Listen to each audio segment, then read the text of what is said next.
In today's video, I'm going to teach you how to host a WordPress website for free. Let's dive right in and explore how you can get your WordPress site up and running without spending a dime.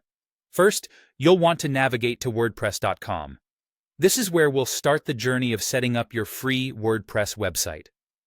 WordPress.com is a popular platform that offers both free and paid plans for hosting websites. We're going to focus on the free option today.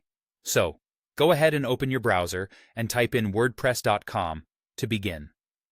Once you've reached the WordPress.com homepage, the next step is to choose a domain. As we're focusing on free hosting, look for the domain options that are available at no cost. WordPress will suggest a variety of domains based on your desired website name, and you'll notice that some of these options come with a price tag. But don't worry, there are free options as well. These typically end in .wordpress.com. It may not be as flexible as having your own custom domain, but it's a great starting point for anyone looking to dive into the world of website creation without investing money up front.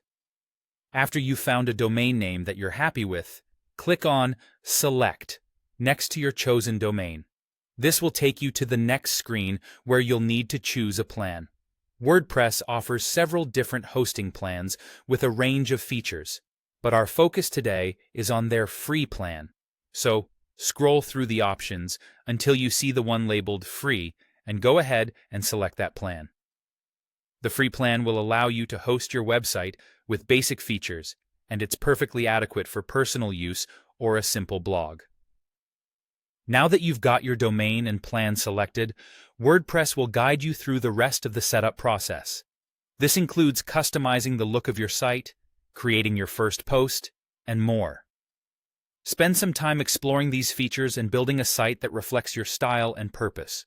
Remember, hosting your site on a free plan comes with limitations, such as limited storage and no custom plugins, but it's a fantastic way to start learning the ropes of web hosting and get your content online.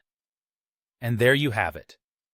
In just a few easy steps, you've learned how to host a WordPress website at no cost. This is the perfect solution for beginners or anyone looking to experiment with a website idea without financial commitment. Thanks for tuning in today, and remember to keep exploring and experimenting with your new WordPress site.